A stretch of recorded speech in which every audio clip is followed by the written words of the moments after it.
안녕하세요. 저는 어이없는 이유로 파혼당하고 그 복수에 성공한 오지혜라고 합니다. 올해 32살, 시 외곽의 작은 요양센터에서 사회복지사로 일하고 있는 평범한 여자예요. 평생을 어머니 아버지 그늘 아래서 욕심 없이 살아왔고 사람을 의심할 줄도 모르는 그런 사람이었죠. 그렇게 결혼 허락을 받았는데 정말 어이없는 이유로 다시 파혼을 당했어요. 저는 그날 다짐했어요. 받은 모욕은 그대로 돌려주겠다고.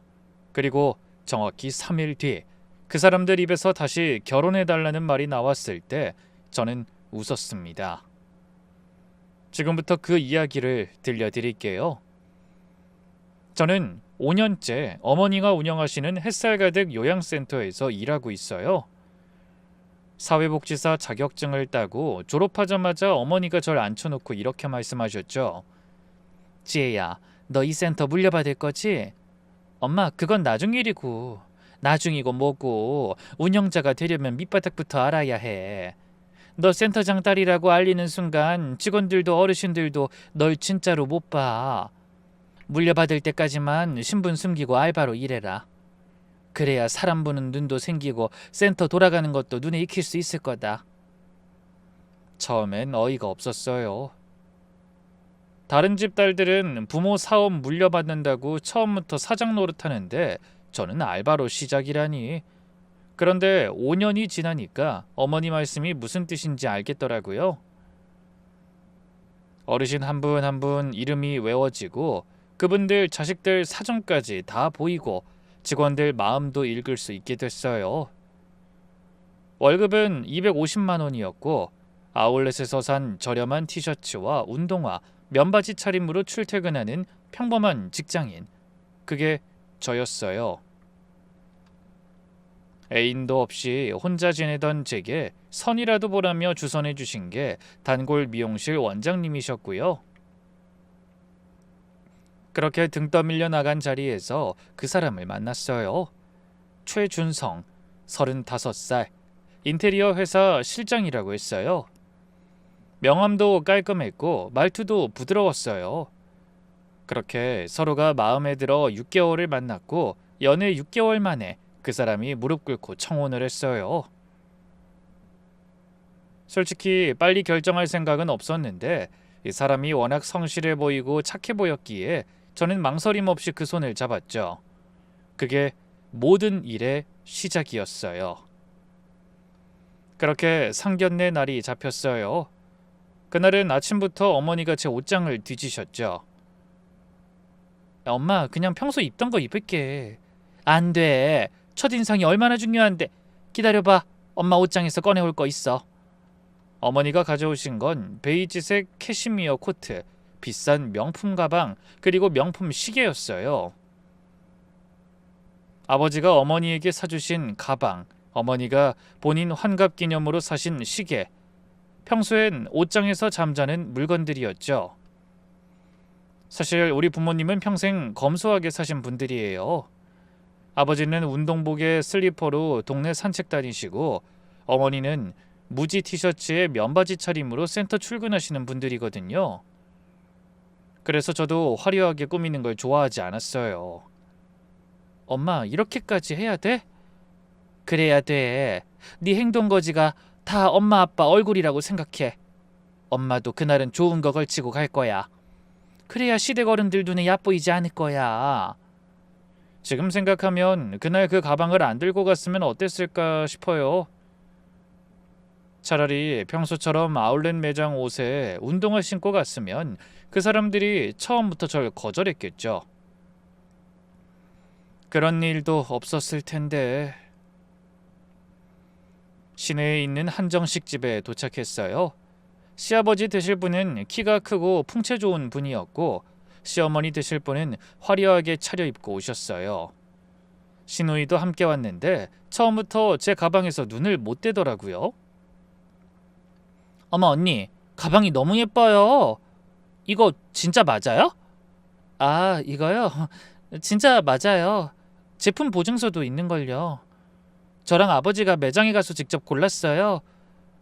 사실 어머니 건데 이번에 빌려주셔서 가지고 온 거고요. 신우가 저희 어머니를 슬쩍 보더군요. 어머, 사돈 어른께서도 가방 좋은 거 가지고 계시네요. 집에 이런 거 많아요? 한 네다섯 개 정도는 있는 걸로 아는데 사실 저도 잘은 몰라요. 오빠가 말하길 새언니가 사회복지사라고 하던데 맞아요? 네, 요양원에서 사회복지사로 일하고 있어요. 사회복지사는 돈 많이 못 번다는데 가방을 그런 걸 들고 다닐 정도면 집은 좀 풍족해 보이네요. 신우이가 아주 작은 소리로 말하더군요. 제가 되물으려는 찰나 시아버지가 아버지에게 말을 걸었습니다. 사돈은 무슨 일 하시는지요? 아버지가 천천히 답하셨어요. 아유, 전 지금은 그냥 집에서 쉬고 있습니다. 별일 안 해요. 쉬기 전까진 작은 사업체 하나 운영했죠. 아이, 그러시구나. 사모님은요? 어머니가 웃으면서 답하셨죠. 저는 요양원에서 일하고 있어요. 아버지도 어머니도 굳이 본인 사업을 자랑하진 않으셨어요. 평생 그렇게 사신 분들이니까. 그런데 그게 또 오해의 시작이 될 줄은 몰랐어요. 시어머니가 의아한 표정을 짓더군요. 그런데 두 분 다 노후 준비는 잘 해두셨나 봐요. 벌써부터 일 안 하시고 쉬시다니. 저희도 그렇게 하고 싶은데 회사 일이 워낙 바빠서요.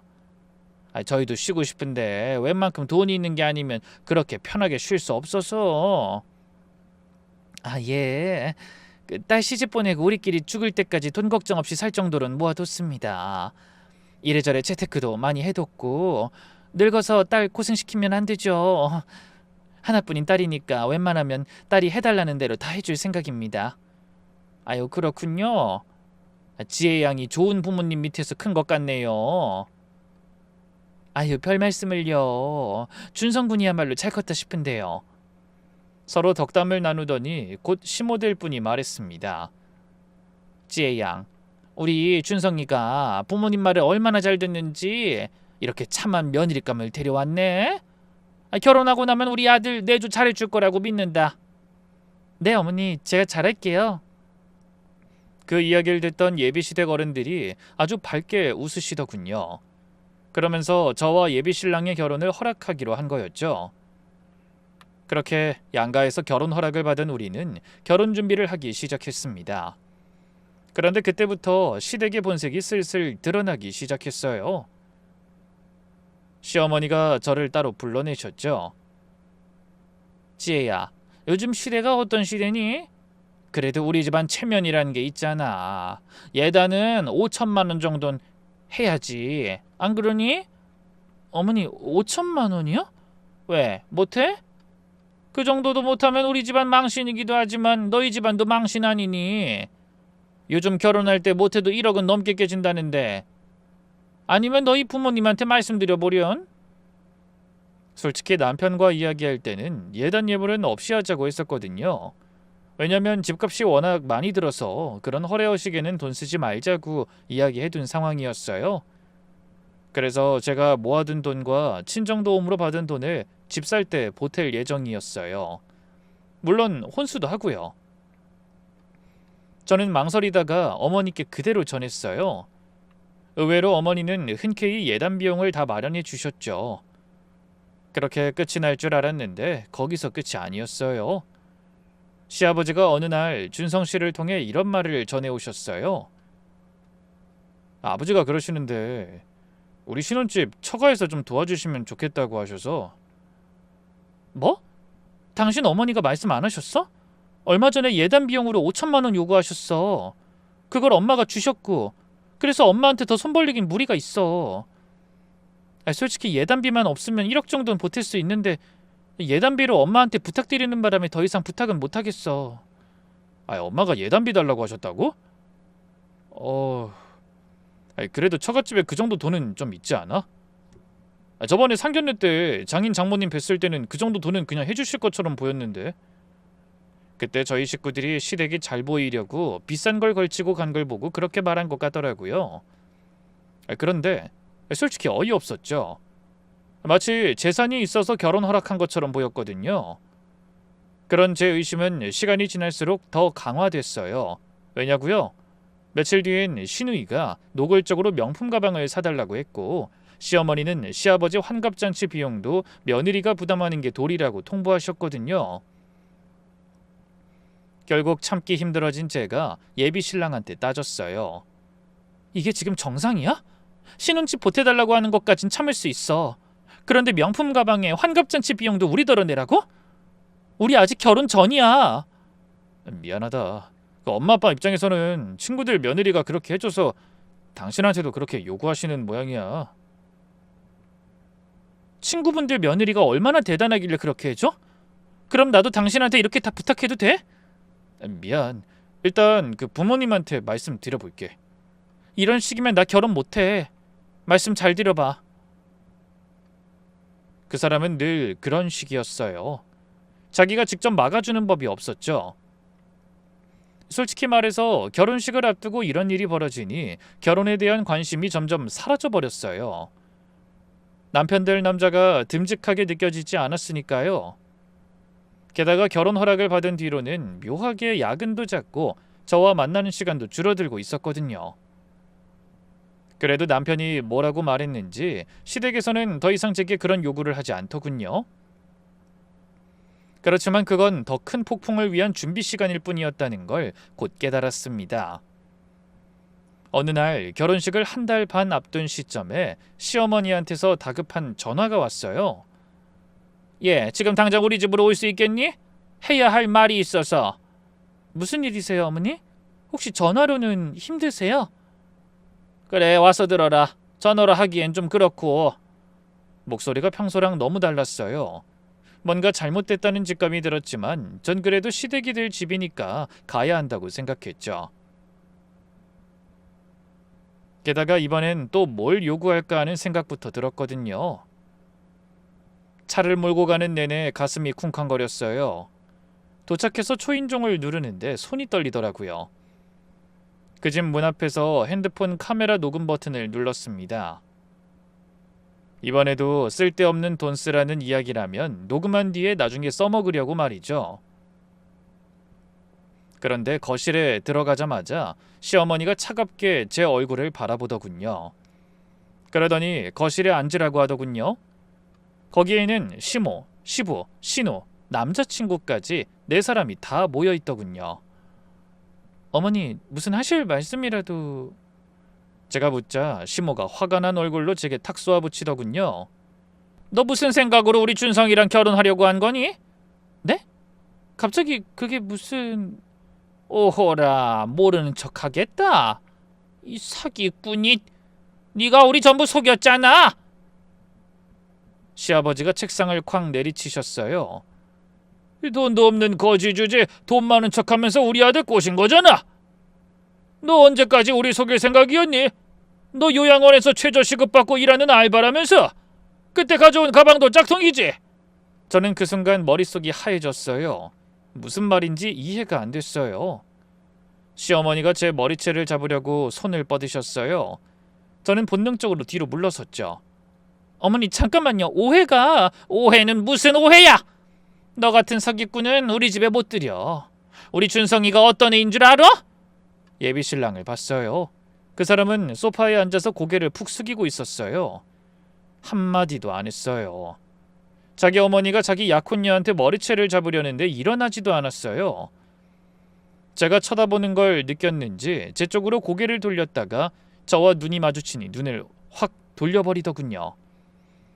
그때 느낀 배신감은 어마어마했습니다.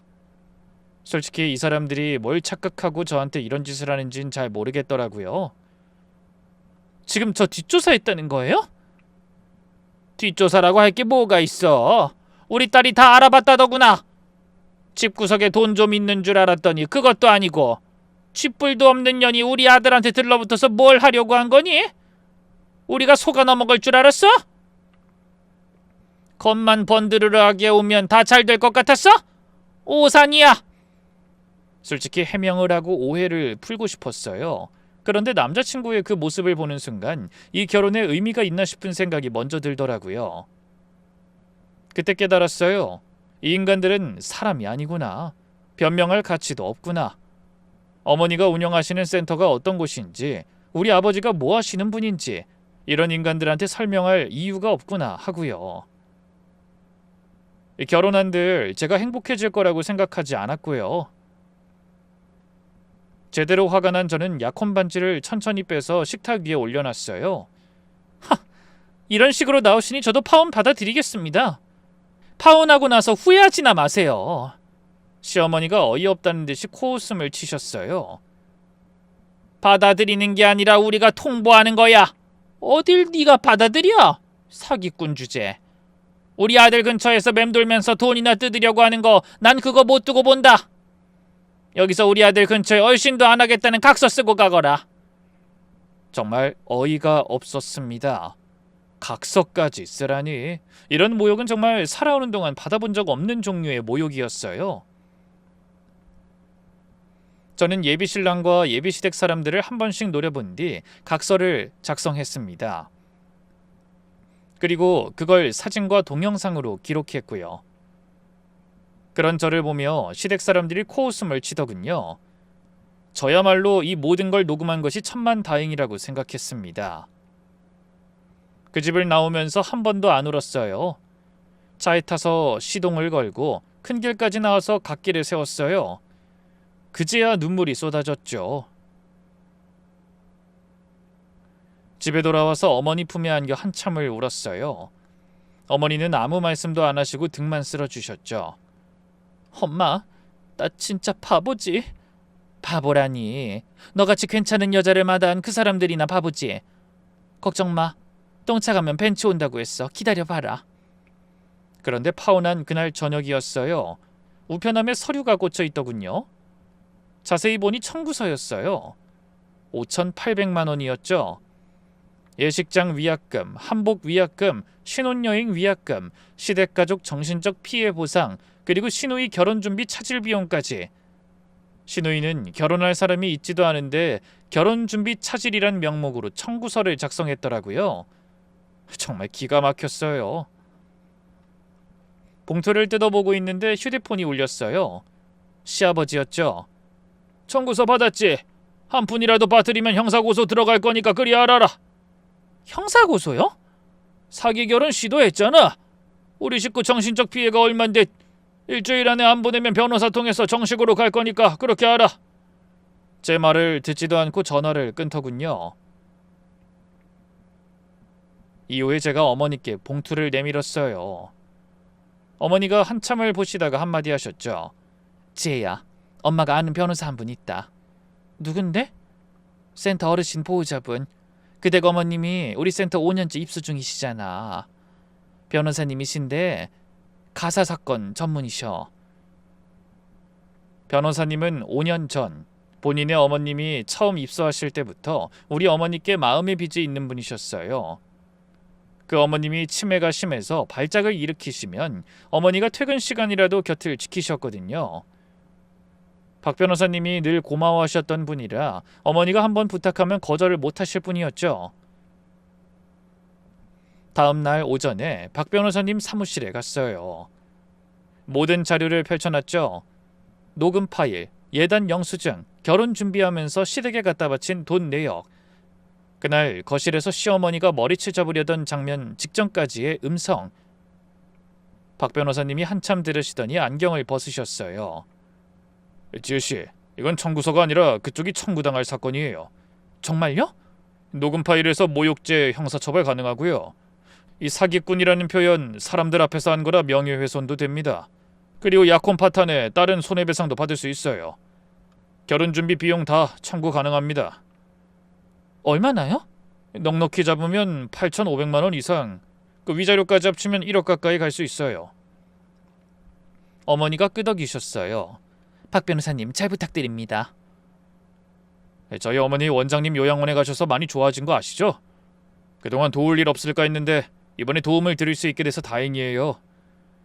그렇게 순식간에 모든 게 정리됐어요. 정식 손해배상 청구서와 모욕죄 고소장을 작성했습니다. 파혼한 지 이틀 만의 일이었습니다. 저는 고소장이 작성되자마자 시댁으로 찾아갔어요. 하루라도 빨리 고소장을 전해주고 싶었거든요. 예비신랑이 일하는 사무실은 시 외곽의 4층짜리 건물에 있었어요. 엘리베이터에서 내려서 사무실 문을 여는데 손이 떨리더라고요. 그래도 들어갔어요. 손에는 박 변호사님이 작성해주신 고소장 사본과 손해배상 청구서가 들려 있었죠. 문을 여니까 시아버지가 책상 앞에 앉아있고 시어머니랑 시누이도 마침 와 있었어요. 시아버지가 절 보더니 인상을 팍 쓰셨죠. 네가 여길 왜 와? 통보 드릴 게 있어서 왔습니다. 통보? 무슨 통보? 저는 서류 봉투를 책상에 내려놨어요. 시어머니가 봉투를 낚아채더니 안을 보고 새파래지셨죠. 이게 뭐야? 형사고소? 손해배상? 네, 어머님. 어머님이 그날 저한테 하신 말씀 다 녹음돼 있고요. 사기꾼이라고 사람들 앞에서 부르신 거 명예훼손이고 머리채 잡으시려던 거 폭행미수예요. 변호사 상담 받아보니 청구 금액은 8,500만 원이나 나왔더군요. 이년이 미쳤구나. 미친 게 아니라 받을 거 받겠다는 거예요. 솔직히 이제 저희 아무 사이도 아니잖아요. 이미 파혼인데. 그리고 저한테 보내신 청구서 그것도 되돌려 드릴게요.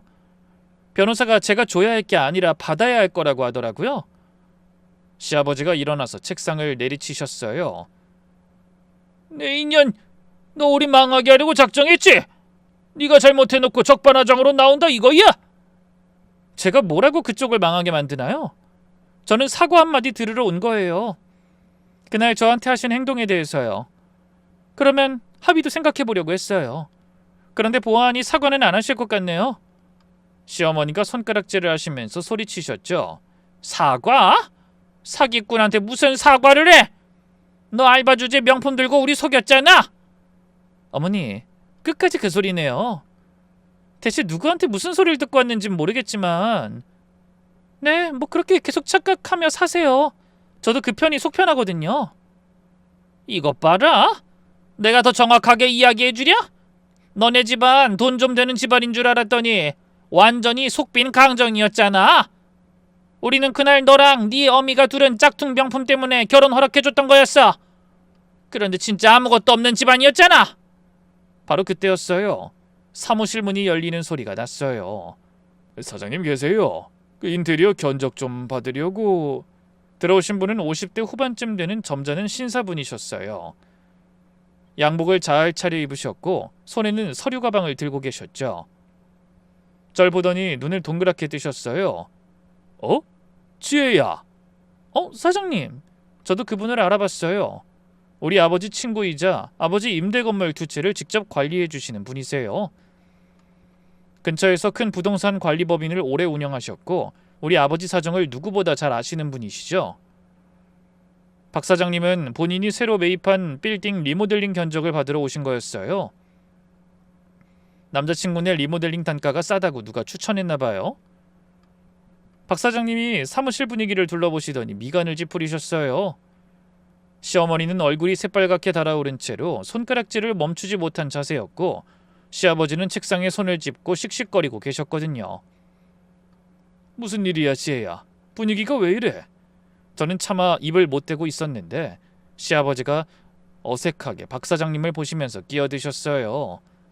손님이신가 본데 지금 집안일 중이니까 다음에 오시지요. 웬만하면 그냥 가겠는데 지혜가 제 조카와 다름이 없다 보니 혼자 가긴 좀 그렇네요. 애 하나 두고 가족들이 다들 뭐 하시는 건지 모르겠지만. 박 사장님이 인상을 쓰셨어요.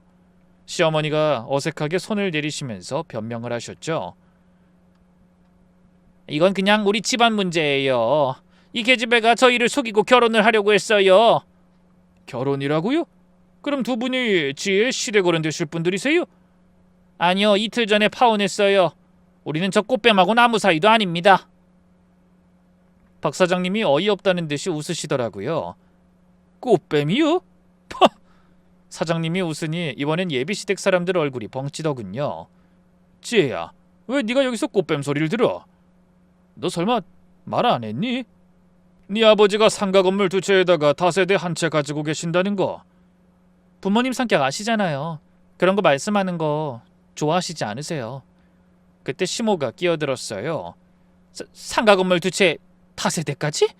그게 사실이에요? 사실이고 말고요. 지금 여기 있는 제가 그 빌딩들 다 관리해드리고 있거든요.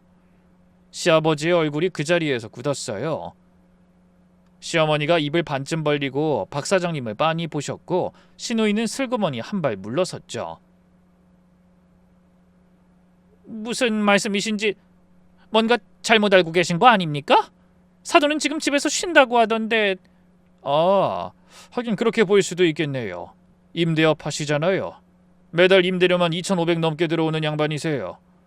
평소에 워낙 검소하셔서 운동복 차림으로 다니시니까 다들 모르시지. 이쪽 업계에서나 유명하지 생판 모르는 사람이면 모를 수도 있겠네요. 예비시댁 사람들의 얼굴이 굳어가는 게 눈에 보이더군요. 게다가 지혜네 어머니도 참 대단하지요. 여자 몸으로 센터 하나를 이끈다는 게 쉬운 일은 아니잖아요. 이끈다뇨? 그게 무슨... 박 사장님이 절 보시더니 안타까운 듯이 말씀하셨어요. 이 친구 어머님이 운영하시는 그 요양센터 말입니다. 직원 30명에 입소자 80명은 되는 20년이나 그 자리 지키고 있는 시설이에요. 그 동네에서 제일 큰 시설이고 사모님이 사회복지사 자격증에 간호사 자격증까지 가지고 계신 베테랑이세요. 지혜 너도 거기서 일하는 거 보니 센터 물려받으려고 그러는 거지? 저는 그제야 박 사장님께 작게 한마디 거들었어요. 네 아저씨, 다음 달부터 부원장으로 정식 발령이에요. 어머니가 이쯤 되면 알바로 숨기진 않아도 될 것 같다고 하셔서요. 그래, 너희 아버지가 그 얘기하시면서 얼마나 좋아하셨는데. 박 사장님이 다시 시댁 식구들을 보셨어요. 그런데 이 두 분은 왜 너를 사기꾼 취급을 했을까? 시어머니가 떨리는 목소리로 입을 여셨어요. 그게 우리가 좀 오해를 한 것 같아서. 오해요? 어떤 오해를 어떻게 하시면 며느리 될 아이한테 손가락질을 하세요? 박 사장님이 잠시 절 보시더니 분위기를 파악하셨는지 표정이 무거워지셨어요. 지혜야, 너 괜찮니? 너희 아버지가 알면 가만 안 계실 텐데. 사장님 괜찮아요. 아버지도 다 아세요.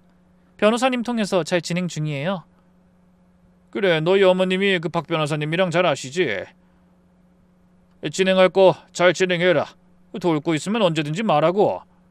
너희 아버지한테 내가 따로 말하지 않을 테니까 네가 정리되면 말씀드려. 네 사장님, 감사해요. 박 사장님이 시아버지를 한 번 더 보시더니 들고 오셨던 서류 가방을 거두셨어요. 견적은 안 받겠습니다. 다른 회사 알아볼게요. 저도 형님 밑에서 일하는 거라 형님이랑 트러블 생길 것 같은 회사는 굳이 선정하고 싶지 않아서요. 그리고 박 사장님은 나가셨어요. 그리고 저도 탁자 위에 가지고 온 서류를 놔둔 뒤 박 사장님과 함께 나갔죠. 뒤에서 저를 향해 뭐라고 하는데 듣지도 않고 나와버렸어요. 어차피 파혼했는데 할 말이 더 있을 리가 있나요? 그냥 관계 정리하고 나면 다시 모르는 사람들인 거니까요. 그날 집에 돌아와서 어머니와 박 변호사님께 그날 있었던 일을 다 말씀드렸어요. 박 사장님이 우연히 들어오셔서 오해 풀어주신 일까지. 박 변호사님이 웃으셨죠. 야, 하늘이 도왔네요. 그런 우연이 어딨어요. 네, 저도 어이가 없었어요. 그런데 변호사님, 저는 그쪽이 사과만 했으면 그래도 좀 받아주려고 했어요. 근데 사과 안 하시더라고요. 잘하셨어요. 사과 안 하는 사람한텐 합의 없어요. 솔직히 여기서 끝냈다면 저도 탈탈 털고 새 출발할 수 있었을 겁니다. 그런데 그날 저녁에 박 변호사님이 조사한 내용을 보고 경악을 했죠. 최준성 씨, 윤혜린이란 여자하고 5년째 동거 중이던데 알고 계셨어요? 사진들이 좌르륵 펼쳐졌어요. 마트에서 같이 장 보는 사진, 빨래 넣는 사진, 침대에서 같이 찍은 셀카, 강아지 산책시키는 사진. 그 여자는 외모가 정말 화려한 미인이었어요. 키도 크고 옷도 잘 입고 예비 신랑이 좋아할 만한 스타일이었죠. 저는 충격으로 멍하니 사진만 봤습니다. 미친놈이 저한테 6개월 만에 결혼하자고 해놓고 길게 만나는 여자가 있었던 거예요. 사기 결혼은 제가 당할 뻔했더라고요. 흥신소 보고서엔 또 하나 흥미로운 정보가 있었어요. 시어머니가 평소 들고 다니시는 그 명품 가방, 명품 매장에서 산 게 아니라 동대문 시장에서 35만 원에 사신 짝퉁이라는 정보였어요. 허영심이 있고 과시하기 좋아한다는 평가가 붙어 있더군요. 어이가 없더라고요. 이 사기 결혼은 그쪽 아들이 하려고 한 것 같았죠. 게다가 저더러 짝퉁 가방 된다며 욕하던 시모가 사실은 자기가 짝퉁을 들고 다니며 과시하는 사람이었던 거죠. 그리고 그 아래에 또 다른 보고서가 있었어요. 흥신소가 예비신랑 친구들 술자리까지 추적해서 녹음해 놓은 자료였죠. 박 변호사님이 보내주신 메모에는 이렇게 쓰여 있었어요. 지혜씨, 이 부분 마음 단단히 먹고 들으세요. 녹음을 재생했어요. 예비신랑이 친구들이랑 술 마시면서 한 말이었죠. 나 또 다른 여자 찾아봐야 돼. 이번에 결혼식이 바로 코앞에서 엎어지는 바람에 친구가 물었어요. 그냥 혜린이랑 결혼하면 되는 거 아니야? 엄마 반대가 심해서. 나도 혜린이가 좋지. 근데 돈이 없어. 걔가 고아에다가 직업도 없거든. 돈 안 되는 며느린 절대 안 된다고 해서 그 여자한테 접근했던 건데 그 여자도 까였잖아. 야, 너 그거 문제 있는 거 아니야? 여자 놔두고 결혼을 한다고? 야, 상대방이 알면 그거 유책 사유야. 그럼 어쩌려고? 어쩌긴 그때 가서 정리하는 척하면 될 거야. 나랑 결혼하는 여자는 부모랑 같이 살 거고 부모 봉양 다 시킬 거야. 난 가끔 가서 자고 살림은 혜린이랑 따로 차리는 거지. 부모님이랑 나한테 다 좋은 일이잖아. 야, 너랑 결혼할 여잔 도대체 무슨 죄냐? 뭐 내 얼굴이 아직까지 반반하잖아. 잘생긴 남편 얻은 죄지 뭐. 저는 녹음을 끝까지 다 들었어요. 분노로 손이 떨렸어요. 인간이 어떻게 이렇게 계산적으로 인생을 짤 수 있지? 저를 단순히 부모 봉양시킬 도구로 본 거잖아요. 자기는 다른 여자랑 살림 차리고 그냥 넘어갈 수도 있었지만 그냥 넘어가기엔 제가 받은 정신적인 피해가 너무 컸어요. 이 사람들을 절대 용서할 수 없었습니다. 그날 박 변호사님이 정식 손해배상 청구액을 9,200만 원으로 올려서 다시 발송했어요. 거기에 모욕죄, 명예훼손, 폭행 미수에 관해 형사고소를 정식으로 접수했고요. 그리고 3일째 되는 날 아침, 박상철 사장님이 직접 저희 집에 찾아오셨어요. 사무실에서 본 그 분위기가 영 마음에 걸리셨다고요. 그날 저와 만나고 영 찝찝해서 예비시댁분들이 하는 일에 대해 알아봤다고 하시더라고요. 박 사장님이 부동산 관리하시면서 그쪽 업계 사람들 많이 아시거든요. 지혜야, 그 회사 진짜 곧 부도 직전이야. 거래처 두 군데에서 미수금 회수 통보 들어왔고 협력업체에서도 잔금 결제 거부했더라. 내가 슬쩍 그쪽 거래처들한테 회사 사정 더 자세히 알려줬더니 다들 손 떼겠다고 하더라. 감사해요, 사장님. 시모가 속빈강정 운운하길래 자기는 얼마나 대단한가 싶어 찾아왔더니 오히려 속빈강정은 그 사람들이더군요. 고맙기는. 그런 인간들은 당해도 싸. 시어머니 쪽도 비슷했어요. 어머니가 한마디 하셨대요. 교회 권사 회장님께. 그분 어머님이 우리 센터 입소자시거든요. 우리 딸이 그 댁에서 험한 꼴 당했어요. 가방 던지면서 사기꾼이라고 부르셨대요. 사람들 앞에서요. 권사 회장님이 그 다음 주 권사회 모임에서 시어머니를 정식으로 거론하셨대요. 그런 분이 우리 권사회에 계속 계셔도 되겠느냐고. 거기에 시모가 다니는 모임에서도 비슷한 얘기가 돌았어요. 며느리감 들이려다 망신당했다는 소문이. 그리고 딱 3일째 되는 날 낮에 시어머니에게서 연락이 왔습니다. 저는 한 번 더 녹음 버튼을 누르고 받았어요. 네, 지혜야. 목소리가 떨리고 있었어요. 사흘 전 그 거실에서 머리채 잡으려던 그 목소리랑 같은 사람인가 싶을 정도로. 지혜야, 우리가 정말 생각이 너무 짧았다. 다시 결혼해주라. 한 번만 재고해봐줄 수 없겠니? 갑자기 왜 이러세요? 우리가 잘못했다. 우리가 진짜 큰 실수를 했어, 지혜야. 솔직히 너무 웃겼어요. 그때는 사기꾼이네 꽃뱀이네 나쁜 소리 다 해놓고 이제 와서 다시 결혼하라니 어떤 여자가 좋아하겠어요. 게다가 자기 아들이 딴집 살림 차려놓고 절 기만했다는 것도 모른 채. 지혜야, 듣고 있니? 네, 듣고 있어요. 그런데 너무 어이없는 말이라 답변드리기 곤란하네요. 사기꾼이라고 하지 않으셨어요? 우리가 정말 미안하다. 일단 다시 한 번만 만나서 얘기 좀 하자. 어?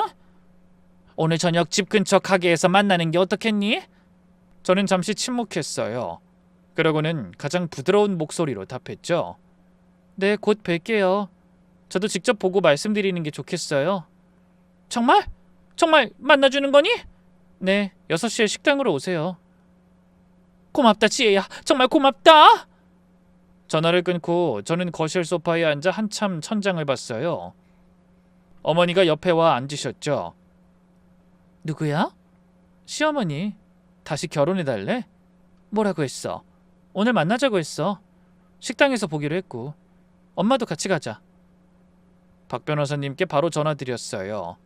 변호사님, 지금 그쪽 사람들이랑 식사 자리 만들었거든요. 동석해 주실 수 있으세요? 네, 갈 수 있습니다. 그런데 지혜씨, 그쪽에서 어떻게 나올 것 같아요? 제발 다시 만나달라고 빌 것 같네요. 제가 받아들이진 못하겠지만. 그렇게 예배시댁 사람들과 가게에서 다시 만나기로 했습니다. 저는 일찍 도착해서 폰 녹음을 미리 켜둔 상태였고 어머니와 변호사님은 옆방에서 대기하기로 했죠. 그리고 곧 시간 맞춰 시댁 식구들이 도착했어요. 시어머니가 한복을 차려입고 오셨더라고요. 시아버지도 양복, 시누이도 정장, 그리고 준성이는 그 옆에서 어색한 미소를 짓고 있었죠. 떡줄 놈은 생각도 없는데 받아먹을 생각만 가득한 살쾡이 같은 인간들이었어요. 시어머니가 들어오자마자 제 손을 덥석 잡으셨어요. 지혜야, 지혜야, 우리가 정말 잘못했다. 이렇게 만나주니 정말 고맙다. 일단 앉으세요. 지혜야, 우리가 진짜 사람 못 알아봤다. 사돈 부모님 정말 훌륭한 분들이신데 우리가 그것도 모르고. 정말 면목이 없구나. 다시 한번 기회를 준다면 우리 가족 모두 너한테 진심으로 잘할 거야. 옆에 있던 예비 신랑이 그제야 입을 열었어요. 지혜야, 진짜 미안해. 그날 내가 아무 말 못한 거 정말 후회하고 있어. 우리 다시 시작하자. 응? 저는 가만히 그 사람들을 봤어요. 가식적인 미소, 떨리는 손, 어색한 친절. 사흘 전 그 거실에서 머리채를 잡으려던 손과 가방을 던지던 손이 지금 제 손을 잡고 있는 거였죠. 저는 부드럽게 웃었어요. 그러자 시모가 한결 편해진 표정으로 제게 묻더군요. 지혜야, 그런데 그때 그 사장님이 오셔서 한 말이 정말이니? 너희 어머니가 그 큰 센터 원장님이셔? 아버지가 부동산 임대업 하시고? 저는 한참 동안 그 세 사람을 봤어요. 어이가 없어서 헛웃음이 나왔죠. 그게 진짠지 알아보려고 나온 것 같더군요. 네, 정말이에요. 그런데 이제 그런 건 아무 상관없지 않나요? 제가 싫어졌으니 파혼 통보하신 거잖아요. 시아버지가 갑자기 제게 말하기 시작했습니다. 아니, 우리도 잘 몰라서 그랬던 거니까 실수를 할 수도 있고. 맞아요. 사람이 실수 좀 할 수도 있죠. 그런데 오해도 정도껏 해야 봐주든 말든 하겠죠. 제대로 알아보지도 못하고 이런 짓 저질렀을 때는 그에 대한 책임도 져야겠죠? 그건 그러니까. 그리고 머리채 잡으려고 손들었던 거, 그것도 다 문제 있는 행동인 거 아시죠? 예비시댁 분들이 아무 말도 못하고 쳐다만 보더군요. 이게 어머님이 진심으로 반성하시는 모습이세요? 왜? 돈 있는 집안이다 싶으니 이제 와서 아쉬워졌어요? 시아버지가 헛기침을 하셨어요. 그건 그러니까 그날 우리가 감정이 좀 격해진 거야. 우리가 그때 잘못된 정보를 접하고 그래서 격양됐던 거지. 널 그렇게 막대하려던 건 아니었어. 감정이 좀이요? 머리채 잡으려고 손 드신 거 그게 감정이 좀이세요? 전 엄청난 모욕감과 불쾌함을 받았는데요. 아니, 우리도 이렇게까지 할 생각은 아니었어. 딸이 네가 거짓말한다고 해서 그래서 넘어간 거야. 옆에 있던 시누이가 당황한 얼굴로 말하더군요. 나도 들었던 말 그대로 엄마한테 전해준 것밖에 없어요. 그 혜린 언니가. 혜린이란 이름이 나오자 순식간에 공기가 차가워졌습니다. 저는 차갑게 웃으며 말했습니다. 그래, 혜린이란 사람이 말해줬어? 바로 그때 옆방 문이 스르륵 열렸어요. 엄마와 박 변호사님이 나타났습니다. 사부인! 예비시댁 사람들은 저희 엄마가 방문한 줄 모르고 당황스러워하더군요. 그들이 당황스러워하거나 말거나 변호사는 서류 가방에서 사진들과 자료를 꺼냈어요. 식탁 위에 좌르륵 펼쳐놓으셨죠. 5년치 동거 사진들, 마포빌라 등기부 등본, 윤혜린 씨 SNS 캡처, 그리고 가장 중요한 자료, 예비 남편이 친구들이랑 술자리에서 한 말 녹취. 시어머니가 사진들을 하나씩 보시면서 손을 떠셨어요. 침대 위에서 같이 찍은 셀카에서 시간이 멈추셨죠. 이게 뭐야? 당신 아들이 5년째 살림 차린 집이에요. 준성아, 이게 뭐냐? 예비신랑은 입을 꾹 다물었어요. 그러자 박 변호사님이 녹음을 재생하셨죠. 부모 때문에 어쩔 수 없이 결혼할 여자 만난다는 내용과 엄마가 반대하는 여자와 계속 살림 차리고 지낼 거라는 이야기를 듣자 시어머니가 식탁을 쾅 내리치셨어요. 이 새끼야, 너 진짜 미친 거야? 엄마, 그게 아니라. 뭐가 그게 아니야? 내가 그녀는 안 된다고 말했지. 아무것도 없는 년이랑 결혼하면 우리 집안은 완전 끝장나는 거야. 안 그래도 힘들어 죽겠는데 넌 도움도 안 되는 헛짓거리나 하고 있어? 시어머니가 일어서서 예비신랑의 뺨을 때리셨어요. 짝 하고 소리가 났죠. 예비 남편이 비틀거리면서도 제게 애원하더군요. 지혜야, 그건 친구들이랑 농담한 거야. 진짜로 그럴 생각 없었어. 농담? 5년이나 살림 차린 게 농담이야? 아님 부모한테 맡겨두고 너는 그 여자랑 즐거운 생활 보내겠다는 말이 농담이야? 혜린이는 그냥 정리할 거였어. 너랑 결혼하기 전에. 저는 어이가 없어서 웃었어요. 그랬다면 더 일찍 헤어졌었어야지. 이제 와서 이런 짓을 저지른다고? 그리고 그 여자랑 헤어질지 아닐지 어떻게 믿어? 너 네 엄마한테도 비밀로 하고 5년이나 그 여자 만났잖아. 너 편하려고 나한테 결혼하자고 한 놈이 무슨 염치로 그딴 말을 짓거려? 박 변호사님이 이번엔 시아버지 앞에 서류를 내미셨어요. 사장님, 여기. 그쪽에서 새로 세운 재무제표 좀 보시죠. 네? 이미 회사 사정 다 알아봤어요. 공시된 자료랑 우리 쪽이 따로 확인한 자료요. 적자 1년이고 직원 8명 임금이 2달치가 밀렸고 협력업체 미수금 3억, 카드 돌려막기, 그리고 어제부로 거래처 2곳에서 미수금 즉시 회수 통보 들어왔다고 들었어요. 2달도 못 버티세요. 돈 4억 끌어다 회사 살려보려고 결혼 진행하신 거 다 압니다. 그거 본인 잘못이지 저희 잘못 아니에요. 무리하게 회사 키우신 본인 잘못요. 시아버지가 의자에서 무너지듯 앉으셨어요. 이거 어떻게? 제가 소리쳤습니다. 어떻게 알았냐고요? 변호사님이 그쪽 회사 등기랑 채권 다 떼어보셨어요. 적자 회사 사장 노릇하면서 며느리 돈 끌어다 메우려고 하셨던 거 인정하시죠? 그래서 돈 없다는 이야기 듣자마자 파혼하자고 통보하신 거 아니냐고요? 그때 신우이가 끼어들었습니다. 우리도 피해자야. 우린 처음에 너 결혼시키려고 했었어. 그런데 혜린 언니가 당신이 돈 없는 집안 여자인데다가 가지고 다니는 것도 다 짝퉁이라고 해서 진짜 그런 줄로 알고 엄마한테 이야기한 건데. 뭐? 그년이 우리 준성이 혼사 망치려고 아주 작정을 했구나. 그래 지혜야, 우린 잘못 없어. 봐라, 우리 준성이 쫓아다니던 년이 너랑 준성이 사이 망치려고 이간질한 거야. 마치 면죄부를 찾은 듯 시모가 말하더군요. 저는 냉정하게 말해줬습니다. 이간질이든 뭐든 최소한의 조사 없이 그 말을 믿었다는 것도 문제고, 그 여자랑 5년을 살면서 저한테 프로포즈한 당신 아들도 문제라는 생각 안 들어요? 그 여자한테 책임 전가하면 당신들한테는 아무 책임 없는 줄 알아요?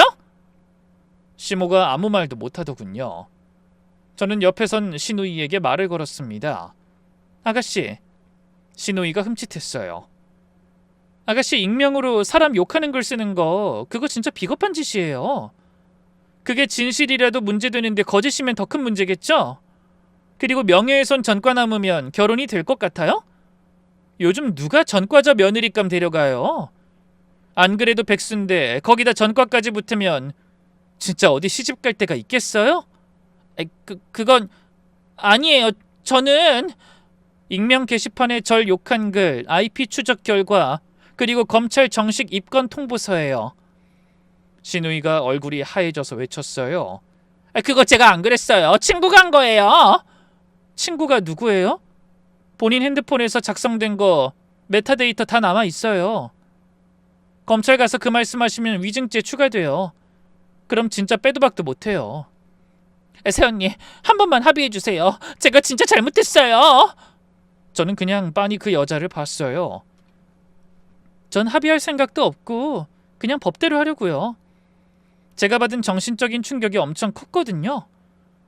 옆에서 어머니가 시어머니 쪽으로 의자를 돌리셨어요. 그러더니 차가운 목소리로 말씀하셨죠. 사돈이 다니시는 교회 권사회장님 어머님이 우리 센터 입소자세요. 5년째 모시고 있어요. 동창희 회장님은 우리 센터 큰 후원자고요. 사돈이 자랑하시던 그 인맥, 사실 절반이 우리 집안 인맥이기도 하죠. 사돈이 만나시는 그분들이 이번 일 다 아세요. 우리가 굳이 말 안 해도 그분들 입을 통해서 다 들으셨더라고요. 얼마나 소문을 빨리 내셨는지. 그 거짓말 듣고 저희 집에 전화 오는 사람이 얼마나 많았다고요. 시어머니가 손으로 얼굴을 가리셨어요. 권사회에서 이미 그런 분이 우리 회에 계셔도 되겠냐는 얘기 나왔다고 들었어요. 동창회도 마찬가지고요. 사돈이 그렇게 자랑하시던 자리, 이제 사돈 자리가 아니에요. 그 사람들이 이제 사돈 말 들어주기나 할까요? 시어머니가 흐느끼셨어요. 어머니가 한마디 더 하셨죠. 권사회장님이 그러시더라고요. 사돈이 정식으로 사과 안 하시면 다음 달 권사회 회의에서 정식 안건 올라간다고. 사돈이 권사회장님 어머님께 직접 가서 빌어보세요. 그래도 못 막을 가능성이 더 크지만요. 아니 솔직히 그렇게 허름하게 입고 다니는데 누구라도 오해할 만하잖아요. 전 사부인이 센터에서 요양보호사 일하는 줄 알았어요. 사돈 어른도 일 안 하는 백수로만 알았고요. 돈 좀 모아놨다고 생각했는데 혜린이 그년이 우리한테 거짓말을 할 줄은 누가 알았겠어요. 어머니가 한숨을 쉬며 말했습니다. 계속 책임 전가하지 마세요. 그리고 우리 부부가 평생 욕심 없이 산 거는요. 사람이 사람을 외모로 판단하지 않게 살자고 그렇게 산 거였어요. 그런데 사돈은 가방 하나만 보고 사람을 판단하시더라고요. 그런 분이 무슨 사업을 하셨겠어요. 망해도 진작 망하셨을 회사예요. 마지막으로 저는 예비 신랑을 봤어요. 준성아, 넌 진짜 끝까지 사람이 아니더라. 네 어머니가 네 약혼녀한테 머리채 잡으려는데 막으려는 생각이 전혀 없어 보였어. 그게 네 진심이지? 지혜야, 그게 아니라 나한테까지 거짓말할 필요는 없어. 근데 결혼 사기는 용서 못할 것 같아. 그것도 정신적 손해배상 청구할 거야. 결혼이라도 했으면 어쩔 뻔했어. 솔직히 네가 숨긴 그 여자한텐 참 고마운 마음이 커. 이제라도 내가 너희 가족들하고 연 끊도록 만들어줬잖아. 물론 너도 마찬가지고. 뭐? 손해배상? 뭐 그런 걸로 무슨 손해배상이야. 막말로 우리가 결혼했던 것도 아니고. 그래, 결혼한 건 아니었지만 이미 결혼식 준비로 돈을 썼지. 그에 관해서는 네 책임을 무시 못해. 난 너한테 받아낼 건 다 받아낼 거니까 알아서 잘 방어해봐. 제가 그렇게 말하자 시댁 식구들이 일제히 자리에서 일어나서 무릎을 꿇으려고 하셨어요. 시어머니가 제 앞에 다가오시며 떨리는 손으로 제 손을 잡으려고 하셨죠. 지혜야, 한 번만 살려주라. 다 우리 잘못이다. 응? 저는 그 손을 뿌리쳤어요. 그리고 천천히 자리에서 일어났죠. 제가 왜요? 어차피 당신들은 며느리를 드리려는 게 아니라 돈 많은 여자를 드리려고 했던 것뿐이잖아요. 그러니 지 자식이 어떤 짓을 하고 돌아다니는지도 몰랐겠지. 그러니까 우리 집에 돈 없다는 소리 듣자마자 파혼 통보했잖아요. 며느리를 돈으로 보는 사람들을 용서할 필요가 왜 필요한지 모르겠네요. 신우이 쪽으로 갔어요. 그 여자가 떨고 있더라고요. 그리고 아가씨, 명예훼손 벌금 500만 원 받으시면 전과자세요? 전과 달면 결혼을 못 하실 거예요. 그동안 명품 가방은 어떻게 사실 거예요? 부모님은 회사 망하기 일보 직전이라 더 못 사주실 텐데. 그러게 왜 흥미본의로 SNS에 글 같은 걸 올립니까? 그게 당신 앞길 막을 줄은 몰랐나 보네. 신우이가 흐느끼기 시작했어요. 마지막으로 예비 신랑 앞에 섰어요. 약혼 반지를 꺼내서 그 사람 앞에 던졌어요. 쓰레기 같은 놈아. 양다리 걸치면서 핑크빛 미래 그리셨다며? 예쁜 여자랑 연애, 돈 많은 여자랑 결혼. 부모는 며느리한테 맡기고 본인은 양쪽 다 누리는 인생. 그렇게 됐으면 참 좋았겠지? 근데 어쩌냐? 일단 나는 너 손절할 생각이거든. 근데 그 여자도 너 손절한 것 같지? 너랑 계속 오래 가고 싶었으면 네 동생한테 그딴 거짓말 흘렸겠어? 너랑 싸울 게 뻔할 텐데. 쟤야, 너 이제 망했어. 결혼은커녕 결혼 사기로 고소나 당했고 내 돈으로 네가 일하는 아버지 회사 살린다는 것도 수포로 돌아갔잖아. 게다가 네 여자 있는 것까지 알게 돼서 발뺌도 못하고 정신적 위자료까지 개원해야 할 정도니까. 예비 신랑이 무릎을 꿇었어요.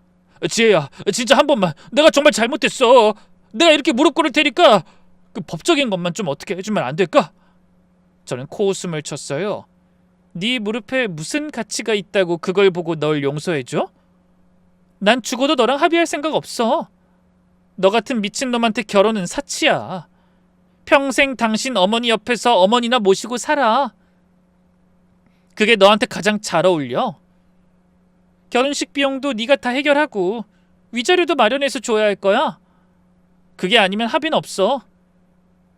식탁을 빙 둘러봤어요. 무너진 시어머니, 의자에 주저앉은 시아버지, 흐느끼는 시누이, 무릎 꿇은 준성이. 그날 거실에서 저를 둘러싸고 욕하던 그 사람들이 사흘 만에 이 꼴이 된 거였어요. 저는 마지막으로 한마디 남겼어요. 여러분이 받은 모든 일 자승자박이에요. 자기가 짠 새끼줄에 자기가 묶인 거예요. 어머님은 돈 많은 며느리 데리고 오려다가 망치셨고요. 아버님은 회사 살리려고 며느리 들이려 했는데 회사는 더 빨리 망하게 생겼고요. 아가씨는 본인 흥미 위주의 글 올렸다가 본인이 전과자 되셨고, 예비 신랑인 준성이는 두 여자를 기만하려다가 결국 본인이 사기죄로 당하게 생겼고요.